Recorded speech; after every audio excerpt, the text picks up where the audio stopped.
Hey, it's Pete from Keep It Sharp, and we're going to do another video. I did one earlier today, and it was about my sharpening process, and we didn't really get into the end process, so I said, let's just do it because I had a whole dozen of clipper blades to sharpen. I got a little over a dozen, yeah. I think there's 3 or 4 extra. When I bought a clipper, one of these clippers for testing, and I'm going to sharpen them up and use them either for loaners or somebody wants to buy a used one, something. So I'm like, what the hell? Let's do the end system here and show you that. Still don't have a remote. Let's see. My biggest fear here is audio, and my remote mic is on its way. Let's see how this works. So when I'm all done sharpening, it's blown off, it comes over here. This area is not the final area. We're still getting our systems worked out in our places. One of the things I did, I'm gonna turn it. Ooh, this is being made right here. Ooh, to go, it's gonna be going in front of me on this table, and parts are gonna be in it. So it's getting there, you know, but my thought was, let's not slow down the process, obviously. So I'm technically a newbie because I did this 12 years ago for a year and a half. Did it pretty well, by the way. I got to keep that ego in check. But I went back into the medical sharpening career for the last 10 years. Always dabbled with this. And, you know, I stopped that and I got bored. And I had a woodworking business. My wood wasn't selling all that good. I kept missing sharpening, so I said, let's jump back into this. It was just a no-brainer, and I love it. It's easy. So blades are done. They come over here. Still use the stone. And I said stone earlier. I'll try to post that video at the end. I just watched a video on how to do that. This is magnetic. And I typically use that to keep myself in line. So we grab our comb, we grab our cutter, and the first thing I do, I learned this one from Bonnie at Bonica Shears. I cut the paintbrush, but it's a little paintbrush, and I got a cup with oil in it. And I put that across the teeth of the comb, both sides of the back here. Then you put some right here in your little gap where the spring's gonna be touching, and the little plastic thing. I'm sorry, you know, sometimes I forget my terms. Set that, make sure you can see it. I hope you can see this. So I set it down on there, like that. Grab it. Now everything's still together here. I've seen some guys tighten this ahead of time. Boy, I don't know here. I'm gonna give it a little squeeze. If I have to tighten it, I have that tool coming. What I've been using is my plier. I give it a little I don't do this on all of them because I've got a sharpener out there ahead of me that tightens them way too much. So I'm usually having to loosen them. These ones, like I said, came from a groomer that passed and stuff. So I don't know. I don't think it's, you know, I don't want to get caught with my pants down here. It looks a little loose because there we go. See, I wanted to make this real too. You know, what else can happen here? See that right there? There we go. It looks pretty good to me. How that is shaped is really what's giving you most of your spring. I don't have the stat tool. There's a little stat tool where you can grab it here and here, give it a little tweak. Don't have that yet either, but I haven't needed that. So there we go. Set it on there. Once we're in there, just like everyone else does, I have a new thing coming, and it's coming from Bonica Shears. Some engineer guy probably 3D prints them, but it's a little thing to put your blades together in. I think it's gonna be neat. That's on the way too. So I'm still winging it here, but I don't find this to be very hard anyway. But like everything's in here, so grab your screw, stick it in there. Everything's lined up. Just barely tighten that thing. Ooh, flip it over, look at that. We're all lined up there. Screw. And we're only gonna do one of these, so hopefully you're not too bored here. Boom, just barely tighten it. Okay, now we have to do our setback and stuff. I'm not gonna do that on this video because I don't have the camera. I'll get a little better. I'm gonna have like a smaller tripod that I can put on the bench here, and then I'll really show these things. But I'm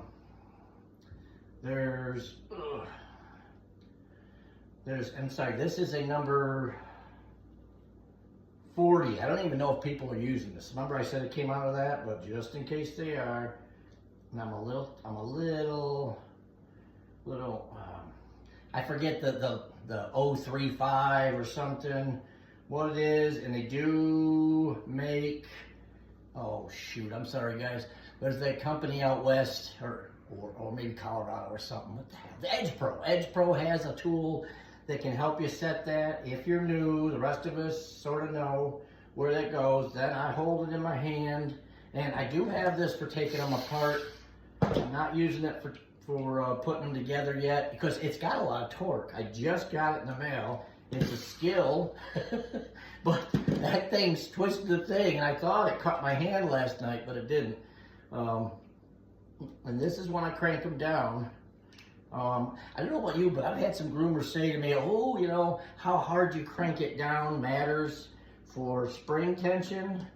I tell them that's not the way that's not my, that's not what I say, should not. Now, after you tighten it, recheck. Oh, shit. Yeah, guess what? I tighten that spring up a lot, so I'm gonna have to loosen it, but I did actually get this a little off. So I'm going to loosen this side.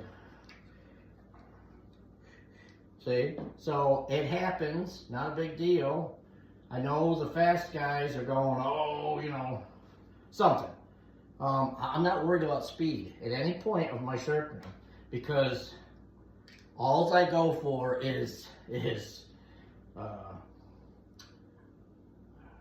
how good it is.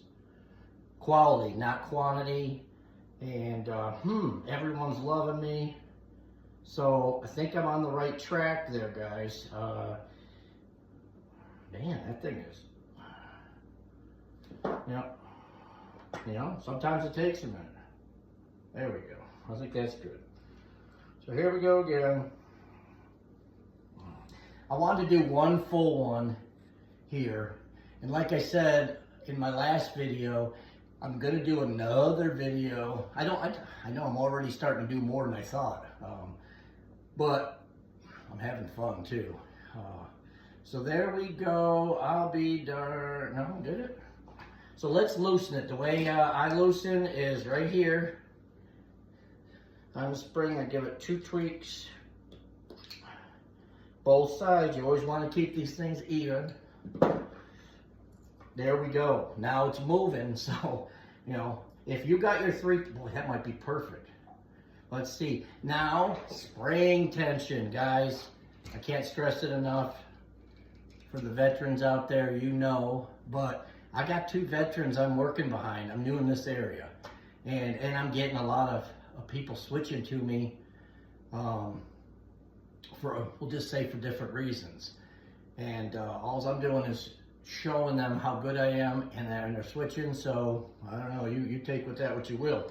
This has the thing I like. Now this is a trigger pull. It's not that $68 tool that the Edge Pro sells, and Benika Shears sells it, but it's from them, so I don't think she has any control over the pricing, because her new little clipper thing that helps you put the clipper together, it's $30. I want to give a shout out to Bonnie. Thank you for not for not overcharging sharpeners, because you can. I don't understand why everyone takes advantage of us.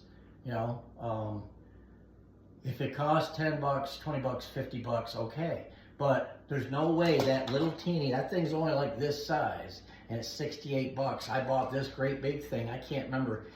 It was 30 at the most, okay? But I think it was like 15 or 20.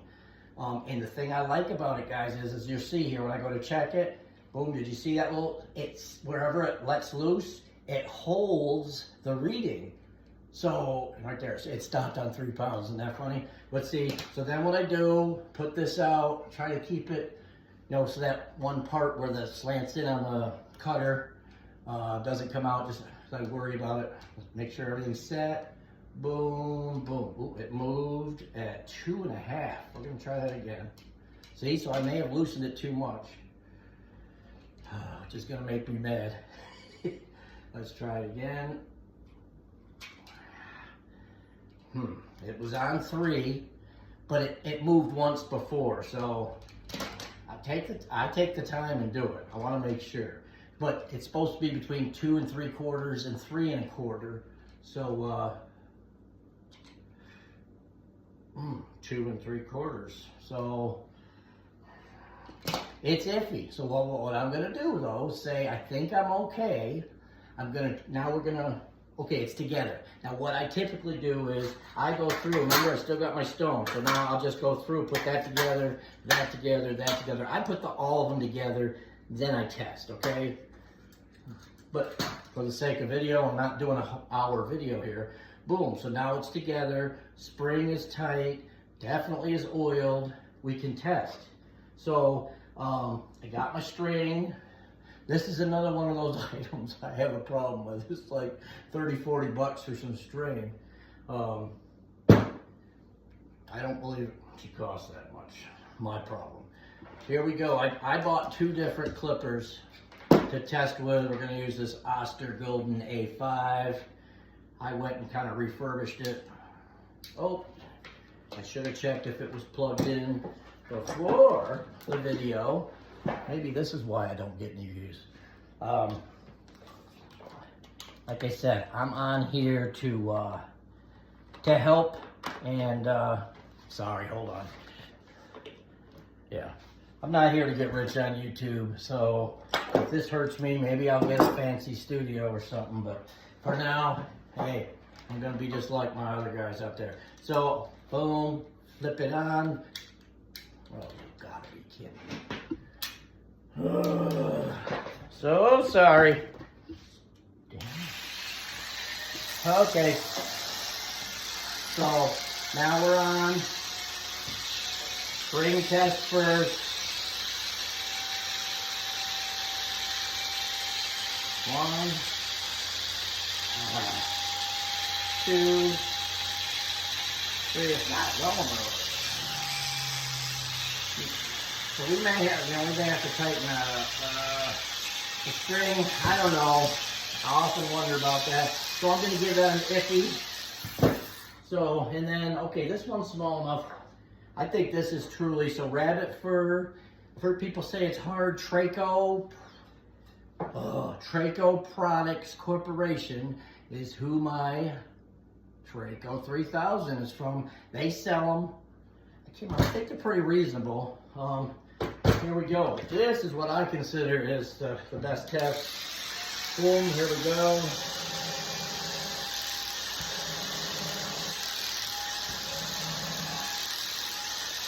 You know, the other thing I didn't do, supposed to let it run about 15, 20 seconds before you start testing. My first cut was, I said to myself, ooh, I don't know. The other 2, cutting like butter, right down to the skin. Fantastic cut. So when I get rabbit fur, ooh, and rabbit fur is fine as hell, but when I get rabbit fur cutting that good, it's sharp. It's real sharp. It's nice. So the 2 3/4 was enough, but I'm usually very critical. If it's not cutting that good, then I'm not doing it. If you want to get a little sassy here, you got the faux fur. I didn't use this when I first started 12 years ago. So the jury's still out on how well it is to use. And look at that. It just cut that. Fantastic too. So see, so then what I would do is say, boom, sorry. Release the blade. This one wasn't that bad. You know, I think I'm a little off, so I am going to go back and readjust that. We're not going to do that on film. Listen to me. On the video right now. But then, boom, back in its spot. The stone goes to the next place. But like I said, I typically will just assemble until I'm done. And then I'll go back and do test, but still using the same method. That's what's working for me. I hope you see I got a rub block here, and typically the rub block, I'll do that on a few of them. Like I say, right now I'm using a brand new clipper blade sharpening machine. So every time I test, everything's perfect. So, you know, down the road, there are issues. And I also want to say I highly recommend watching the videos. I believe it's called the Shop Inc. Those guys are fantastic. They really explain how the plate is what makes the hollow ground, how it all works. Super important, guys. And they even do give some information. I don't know if it's in that same video, but there's 2 or 3 they have. And, just had a dog come visit us.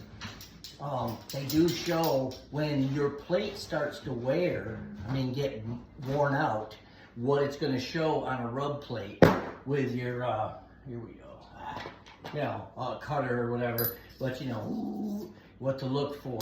And that's when I think the rub plate's going to be even more important, when I start worrying about that. But like I say, I've only done like a couple hundred blades, if that. So far on the machine, so everything's coming out real good. Sorry, I'm getting talky. The other thing I said, but going back to that last video, I went through my system, was, so now let's use this bag here. Someone gave me 3 clippers, and they gave me their clipper. These are the 5-in-1s. I didn't have a test clipper. She says, oh, I got 3. Why don't you take one? She said to borrow, and I said, great. But when I go back, I'm going to say to her, I'm going to check it out real good. If it's good, I'm going to say to her, hey, can I buy it? So, but there's my slip inside, and I write down on the slip, hey, I took 3 clipper blades. I just put clippers, and the one, and I got it says a wall commando something. Commando, but see, that way they have a receipt of the stuff I took from them. A lot of people don't want it, but guess what? For this dumbass right here, I forget sometimes or whatever, I'll say, oh my God, because you can accidentally set it somewhere, one of the blades. So I think it's a great tool. So then, let's say that was their clippers, I would then take my book right here, write a new receipt. So many clipper blades, it's so much. I used a new spring, whatever, if there were any parts, total it, put that in there, seal it up, set it out or by my front door. So when I leave, I have it with me. It can be delivered. Everything is there. Like I said before, make it a system and it ceases to be a problem. That's the saying. But really, if you make systems, it makes things flow better. They go faster, and it just makes your life so much easier. Okay, you can concentrate on things that matter. So I hope that was good. Guess what? I forgot one thing. I didn't demagnetize, but I do have a